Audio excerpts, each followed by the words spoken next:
जय श्री राम दोस्तों। कली हलवानी के नेक्स्ट एपिसोड में आपका स्वागत है। मित्रों, हमने पिछले एपिसोड में इस कली हलवानी की प्रस्तावना शुरुआत की थी और इस प्रस्तावना में हमने हनुदास जी और उनके गुरुजी का अनुभव कथन में कर रहा था। अभी मैं उसको आगे चालू करता हूँ। सुनिए, जैसा मुझे समझेगा वैसे मैं आपको ही बताऊंगा, हिंदी में ही है, ठीक है। गुरुदेव ने कक्ष में स्थापित हनुमान जी की मूर्ति की ओर एक सूक्ष्म व रहस्यमय दृष्टि डाली। एक क्षण के लिए ऐसा लगा मानो मूर्ति ने अपनी पलकें झपकाकर गुरुदेव का अभिवादन स्वीकार किया हो। गुरुदेव ने आगे बताया, केवल पवित्र आत्माएं हनुमान जी को देख सकती है। जब आप अपने पुत्र का अंतिम संस्कार करके लौट रहे थे तब आपका मन पूर्णतः रिक्त था। बाहरी संसार के लांग लपेटों से पृथक जिस क्षण आपने हनुमान जी को मेरी गाड़ी के ऊपर उड़ते हुए देखा, उसी क्षण आपका मन पुनः सक्रिय हो गया। आपका मन उन्हीं चीज़ों में उलझ गया जिन चीज़ों में मानव मन प्रायः उलझ रहता है। उस दिव्य अनुभव को मुक्त भाव से पारित करने की बजाय आपका मन एक ऐसी बनाई श्रेणी, एक ऐसा मानसिक खाना ढूंढने में व्यस्त हो गया जिसमें वो अनुभव समा सके। आपका मन उत्तेजनापूर्वक उन मानसिक डिब्बों की उथल पुथल करने लगा जिनमें अतीत के अनुभवों से प्राप्त स्मृतियां जमा होती है और संभवतः वहां से कुछ गड़े गड़ाए शब्द निकाल कर लाया, जैसे मायावी, असंभव, भ्रम, कल्पना। आपके मन के इन संकीर्ण प्रयासों ने आपकी आत्मा को पुनः मैला कर दिया और हनुमान जी आपको दिखाई देना बंद हो गए। जब आपकी आत्मा पुनः उतनी ही पवित्र हो जाएगी जितनी उस दिव्य क्षण में थी, वे आपको पुनः दिखाई देने लगेंगे। देखिए दोस्तों, हनुदास जी की यह अनुभव है इस प्रस्तावना में कि हनुदास जी को साक्षात हनुमान जी के दर्शन होते तो गुरुदेव जी उनको कहते कि आपका मन तब साफ था, लेकिन जब तक आपको हनुमान जी दिखे तब आपके मन में फिर से यह सवाल आ गए कि यह भ्रम है, कल्पना है, असंभव है, और उसी वक्त हनुमान जी आपके आंखों से ओझल हो गए। तो हम अपने मन को अगर साफ रखेंगे तो हमें ज़रूर ही भगवान के दर्शन होंगे, ऐसा इस प्रस्तावना के जो गुरुजी का कहना है, और वो उतना ही सच है दोस्तों। अगर हम अपने मन को साफ रखेंगे तो हम भगवान से मिल सकते हैं। आगे बढ़ता हूँ।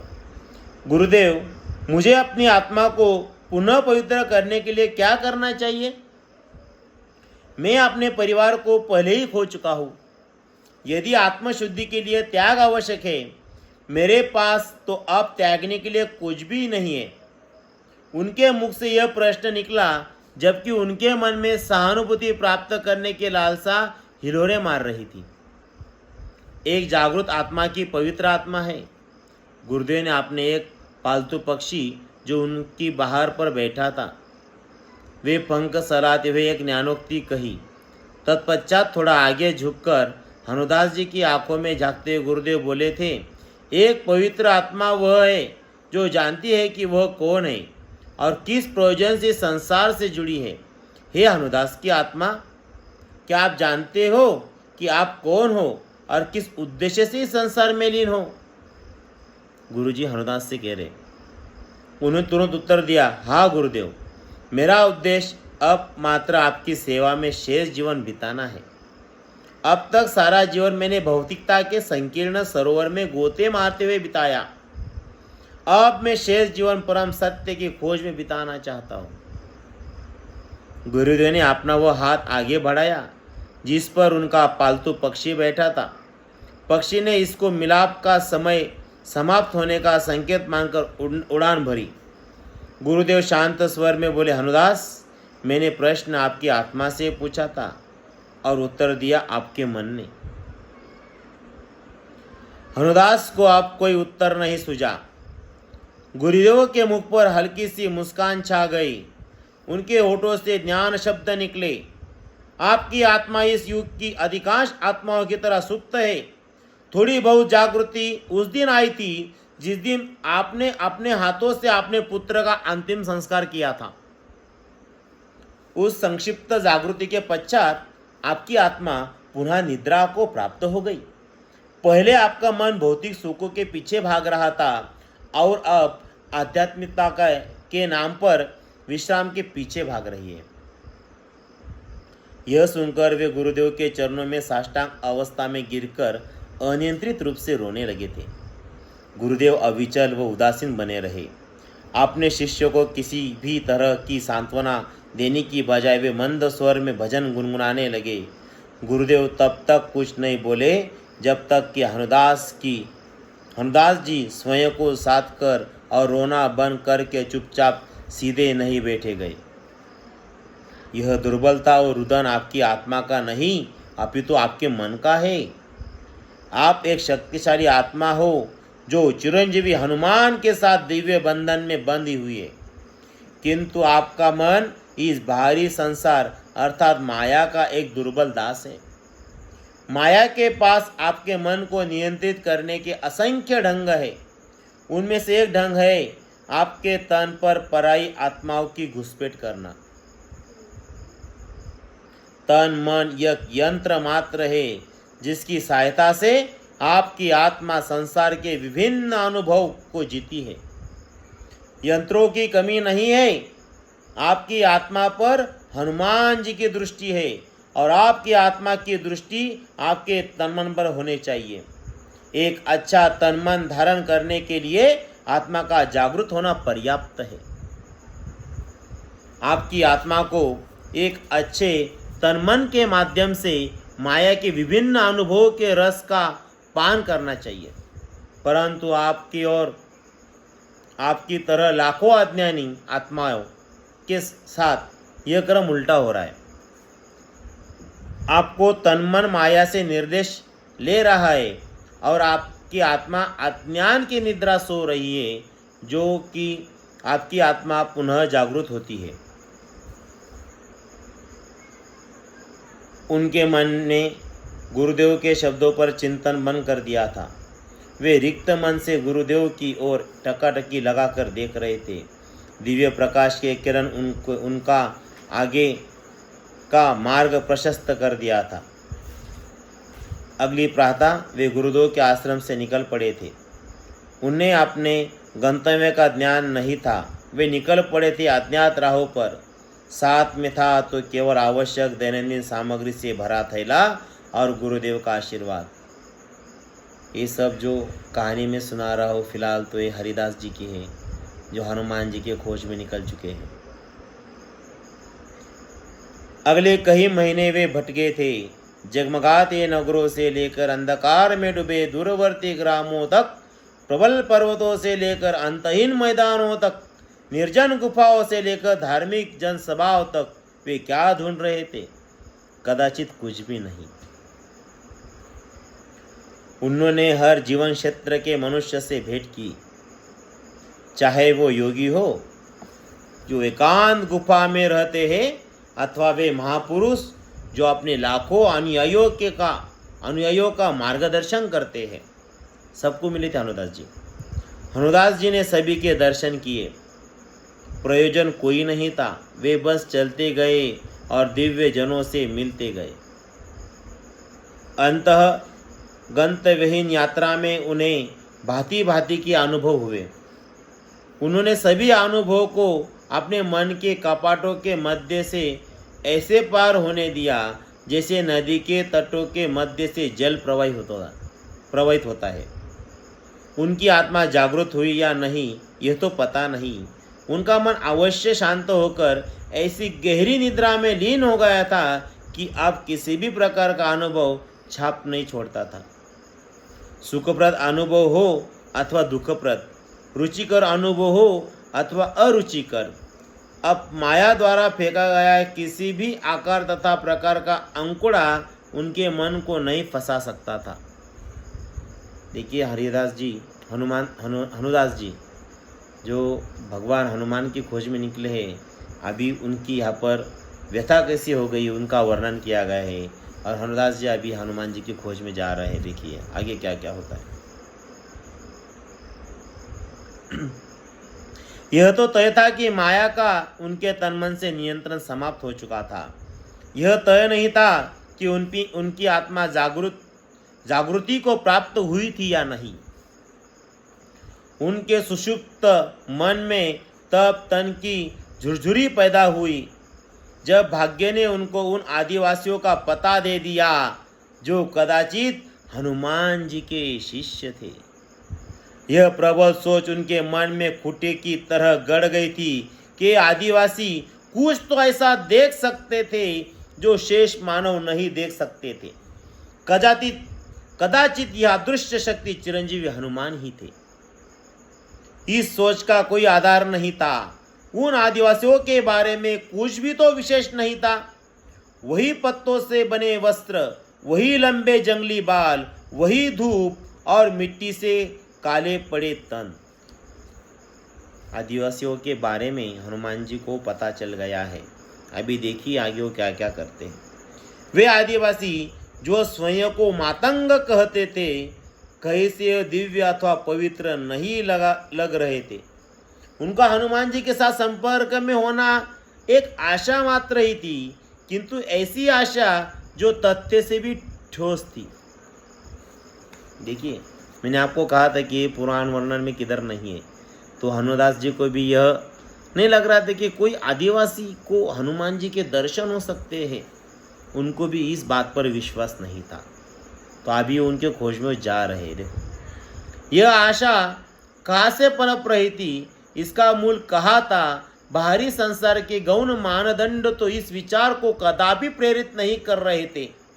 कुछ आंतरिक था जो इस विचार को शक्ति दे रहा था। कदाचित मन की गहराइयों में अथवा मन के उस पार आत्मा में उन्होंने मान लिया था कि उनका गंतव्यहीन भ्रमण अंततः किसी गंतव्य तक पहुंच गया था। संभवतः उनकी आत्मा में ज्ञान की तरंग उत्पन्न हो गई थी। कदाचित वे वहां पहुंच गए थे जहाँ गुरुदेव और हनुमान जी उन्हें पहुंचाना चाहते थे, किंतु दो अन्य संत जो मातंगों के व्यवहार को समझने में उनकी सहायता कर रहे थे, उनसे सहमत नहीं थे। उनका मानना था कि उन आदिवासियों का अध्ययन करना समय को व्यर्थ करना था। कई महीने मातंगों की गुप्तचरी करने के पश्चात उन्हें केवल 7 चिन्ह हाथ लगे थे, जो टूटे हुए मिट्टी के बर्तनों, वृक्षों, चट्टानों आदि पर अंकित थे।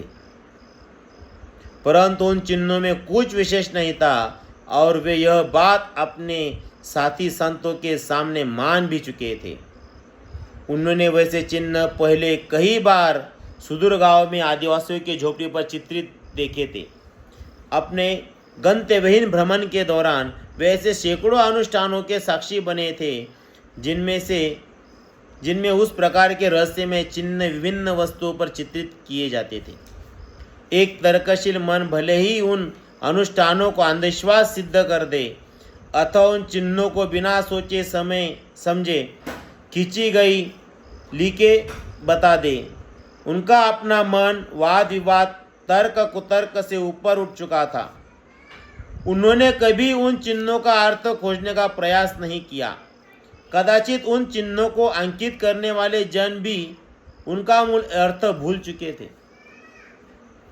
अपने भ्रमण के दौरान उन्होंने यह सीखा था कि अनुष्ठान का अनुभव उसके अर्थ से कई बड़ा होता है, और वैसे भी वे अपने मन को जीतकर उसे सुषुप्त करने के लिए भटक रहे थे, न कि हर छोटी बड़ी चीज के अर्थ का आहार खिलाकर उसे और भी सक्रिय करने के लिए। किंतु मातंगों द्वारा अंकित उन 7 चिन्हों का अर्थ निकालने की एक आंतरिक इच्छा उनमें जाग उठी थी। 7 चिन्ह मिले थे उनको अभी खोज कर रहे। वह कोई साधारण इच्छा नहीं, अपितु एक अंतरात्मा का आह्वान था। वही आह्वान जो उन्हें इन दिनों से मातंगों की गुप्तचरी करने के लिए प्रेरित कर रहा था। वो जो आदिवासी लोग थे जिनको हनुमान जी दिखते, ऐसा मैंने आपको बोला था, वो मातंग समाज के थे, मातंग ऋषि के भक्त थे, उनकी इधर जानकारी दी गई है। उनके दो साथी स्वामी जी, वो ब्रह्मचारी जी जो उनकी इस खोजबीन में सहायता कर रहे थे, अपनी रुचि खोते जा रहे थे। खोए भी इतने क्यों ना, इतने दिन बीत गए थे और कुछ विशेष हाथ नहीं लगा था। कुछ समय पहले ही उन्होंने अपने दोनों साथियों के साथ मातंगों के मुखिया बाबा से मिलने का प्रयास किया था। बाबा ने उनको इतने चिड़चिड़े भाव से ताड़ा था कि ब्रह्मचारी जी वहाँ से अपने रास्ते हो लिए थे, परंतु उन्होंने स्वामी जी के साथ अपनी खोज जारी रखी थी। वे यहाँ आ गए थे जहाँ कुछ मातंग महिलाएं काष्ठ ईंधन इकट्ठा कर रही थी। वृक्ष के पीछे छुपकर वे किसी ऐसी गतिविधि की प्रतीक्षा करने लगे थे जिससे यह प्रमाणित हो सके कि वो मातंग महिलाएं चिरंजीवी हनुमान जी को देख सकती है। शुरुआत में कहा था कि ये दोनों किसी आदिवासी लोगों का निरीक्षण कर रहे थे, तो ये उन महिलाओं का निरीक्षण कर रहे जो लकड़ियाँ चुन रही थी जलाने के लिए। अभी उनको ऐसा हनुदास जी को एक ऐसा विश्वास है, उनको ऐसा लगेगा कि ऐसा उनको कुछ मिल जाए, एक सबूत कि वो हनुमान जी को देख सकते, वो उनको ढूंढ रहे। अभी हनुदास जी स्मृतियों के गलियारों से बाहर आ गए। उनके कानों में मातंगों के समूह में हो रही विशेष हालचाल की ध्वनियाँ पहुंची थी। उनकी आंखों में आशा का जुगनू टिमटिमाया। समूह में से एक दुबली पतली युवती चिल्ला कर हवा के साथ मुष्टि युद्ध कर रही प्रतीत हो रही थी। उसकी देह मानो किसी भूत पिशाच के वश में थी। उसके हाथ पैर कटी पतंग की तरह फड़फड़ा रहे थे। समूह के शेष महिलाएं आतंकित अवस्था में खड़ी थी। कुछ तो घट रहा है, देखिए अभी कुछ नया नहीं है। उसे मिर्गी का दौरा पड़ा लगता है, हनुदास जी बुदबुदाए। उन्होंने ऐसे दृश्य विभिन्न रूपों में पहले भी देखे थे। ऐसी विषमताओं को हर समाज अलग प्रकार से देखता है। कोई इसे काला जादू कहता है, तो कोई इसे भूत पिशाच का आक्रमण कहता है। कोई उसमें दुष्ट शक्तियों का हाथ देखता है, तो कोई दैवीय शक्तियों का आशीर्वाद। हनुदास जी इस विषय के हर पहलू को अपनी आंखों से अनुभव कर चुके थे, इसलिए उन्हें इसमें कुछ विशेष नहीं लगा। वे बोले, आज के लिए इतना कार्य पर्याप्त है, हमें अब लौटना चाहिए। इन मातंगों के यहाँ से जाने की प्रतीक्षा करते हैं, स्वामी जी ने सुझाव दिया। वे वृक्ष के तने के सहारे पीठ टिकाकर चैन से बैठे थे और एक लाल चींटी की गतिविधियों का रुचि से अध्ययन कर रहे थे। दौरे क्षीण होने के पश्चात वो मातंग युवती एक वृक्ष के नीचे लेट गई। समूह की अन्य महिलाएं पहले की तरह इधर उधर लकड़ी चुनने के कार्य में लीन हो गई। एक क्षण के लिए हनुदास जी को शून्यता का वो आभास हुआ जो उन्हें अपने पुत्र के अंतिम संस्कार के दिन हुआ था। उस क्षण में उन्हें सुप्त अवस्था में जान पड़ रही उस युवती के समीप 3 प्रकाशमय आकृतियाँ दिखाई दी। कुछ तो दिखा उनको। वे आकृतियाँ ठोस नहीं थी, अपितु अपने स्थान पर स्पंदन कर रही दिखाई दे रही थी। यह दृश्य देखकर उन्हें आश्चर्य का एक झटका सा लगा और वे 3 आकृतियाँ दिखाई देना बंद हो गई। उनके मन ने तर्क किया कि आकृतियाँ प्रकाश द्वारा कृत एक भ्रम मात्र थी।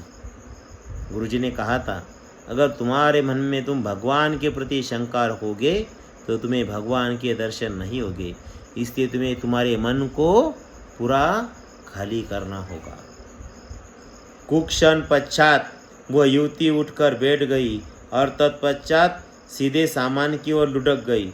ऐसा प्रतीत हुआ जैसे वह किसी अदृश्य शक्ति के सामने साष्टांग प्रणाम कर रही थी। हनुदास जी की आंखें उस अदृश्य शक्ति को देख तो नहीं सकती थी, किंतु उन्हें एक तर्क रहित आभास हो रहा था कि उस युवती का सिर हनुमान जी के चरण कमलों में स्थापित था। उन्होंने स्वामी जी जो लाल चींटी को साधन बनाकर ध्यान अवस्था में चले गए थे को हिलाकर उठाया और उनका ध्यान इस नए घटनाक्रम की ओर खींचा। कुछ क्षण के पश्चात वो युवती खड़ी हो गई। उसके हाथ प्रणाम की अवस्था में जुड़े हुए थे। वह उस अवस्था में बहुत देर तक रही। उस दौरान उसके होठ ऐसे हिल रहे थे जैसे वो किसी से बतिया रही हो। आश्चर्य की बात यह थी कि उसके होठों में गति व उसके मुख पर हावभाव केवल हनुदास जी को दिखाई दे रहे थे। स्वामी जी को तो लग रहा था कि वह युवती शांत एवं ओष्ठबद्ध अवस्था में खड़ी थी, जैसे प्रार्थना कर रही हो। लगभग आधे घंटे के पश्चात जब वे दोनों संत उस स्थान को त्याग कर अपने ठिकाने की ओर बढ़ रहे थे, स्वामी जी ने शास्त्रार्थ शुरू करने के उद्देश्य से टिप्पणी की। मुझे तो इस युवती के व्यवहार में कोई विशेष शोध करने योग्य बात नहीं दिखी। भयानक एवं हिंसक दौरा पड़ने के पश्चात जैसा व्यवहार अपेक्षित है वैसा ही व्यवहार वह कर रही थी। किंतु हनुदास जी को शास्त्रार्थ में अब कोई रुचि नहीं थी। वे मानसिक सीमाओं के पार शून्यता में लीन थे। स्वामी जी सोच रहे थे कि एक दिन और दिन व्यर्थ हो गया, परंतु हनुदास जी जानते थे कि उनका उस शक्ति से मिलना केवल एक डग दूर था जिस शक्ति से मिलने के लिए उनकी आत्मा तरस रही थी। कुछ दिन पश्चात ही उन्होंने मातंगों द्वारा गुरलिपि में अंकित उन 7 चिन्हों का गुप्त अर्थ जान लिया। वो एक पहेली थी जिसका अर्थ था चिरंजीवी हनुमान 41 वर्ष में एक बार अपने शिष्यों अर्थात मातंगों को ब्रह्म ज्ञान देने आते हैं। 7 चिन्हों का अर्थ पता चल गया आपको मित्रों? यह घटना सत्य है। अगले कुछ महीनों के दौरान उन्होंने मातंगों से ऐसे सहस्त्र गुण चिन्ह प्राप्त किए और उनमें छिपी पहलों के अर्थ निकाले। उन चिन्हों में हनुमान जी द्वारा उनके शिष्यों को प्रदत्त पूर्ण ब्रह्मज्ञान समाहित था। वो ब्रह्मज्ञान आगे चलकर मुख्य धारा के समाज में रहने वाले भक्तों को कली हनुमानी नामक पुस्तक के रूप में प्राप्त होना था। अभी मैंने आपके सामने जो 2 एपिसोड बनाए प्रस्तावना, ये कली हनुमानी की प्रस्तावना थी कि कैसे एक वैज्ञानिक हनुदास जी, जिनका कोई इस धर्म से संबंध में नहीं था, लेकिन उनके पत्नी और उनके बच्चे के मृत्यु के पश्चात उन्हें कुछ हनुमान जी की दर्शन हुए और वो उस दर्शन के प्रभाव से हनुमान जी के खोज में निकले और इन आदिवासियों के पास आके पहुंच गए। उनके साथ में 2 ब्रह्मचारी भी थे और उन्होंने उस जगह पे खोजबीन करके 7 चिन्ह की खोज की। उन्हें पहले विशेष कुछ नहीं लगा, लेकिन धीरे धीरे हनुदास जी को जैसा जैसा उस 7 चिन्हों के बारे में पता चला तो उस 7 चिन्हों का अर्थ निकला कि हर 41 साल के बाद चिरंजीवी हनुमान वहाँ आते हैं, अपने भक्तों को दर्शन देते हैं, उन्हें ब्रह्म ज्ञान देते हैं और उसी ब्रह्म ज्ञान को इस पुस्तिका कली हनुमानी के रूप में लिखा गया है। तो दोस्तों, अभी तो मैंने सिर्फ आपको प्रस्तावना बताई है, अभी तो मूल पुस्तिका शुरू होनी बाकी है। तो आप मेरे अगले एपिसोड में फिर से जुड़िए और इस कली हनुमानी के अध्याय और कथाओं और चमत्कार से भरी इन कथाओं का खुद एक प्रत्यक्षदर्शी बनिए और मेरे इस YouTube चैनल को सब्सक्राइब कीजिए। आपको मेरे इस कली हनुमानी एपिसोड के हर एक पार्ट को सुनने का मौका मिलेगा और इस पार्ट के साथ मैं इस कली हनुमानी आपको दिखा रहा हूँ। पार्ट के साथ मैं अपना एपिसोड अभी समाप्त करता हूँ। अभी मैं मूल पुस्तिका की तरफ जाऊँगा, मूल जो कथा है उसके तरफ मेरी अभी शुरुआत होगी। आपके कोई सूचना होगी तो मुझे कमेंट में ज़रूर लिखिए। दोस्तों, एक कथा हिंदी में है, मुझे जैसी समझ रही है मैं आपको बताने की कोशिश कर रहा हूँ। आपको कुछ अड़चन आई, अगर आपको कुछ लगा तो मुझे आप कमेंट्स में ज़रूर बता सकते हैं, लेकिन भगवान के बारे में कुछ गलत मत कहना दोस्तों, ये कथा सत्य है। अगर आप भगवान के बारे में कुछ गलत कहने के लिए कमेंट्स करते हो तो कृपया ना कीजिए, ये मैं आपसे गुजारिश करता हूँ और मेरा यह एपिसोड यहाँ पर ख़त्म करता हूँ। जय श्री राम।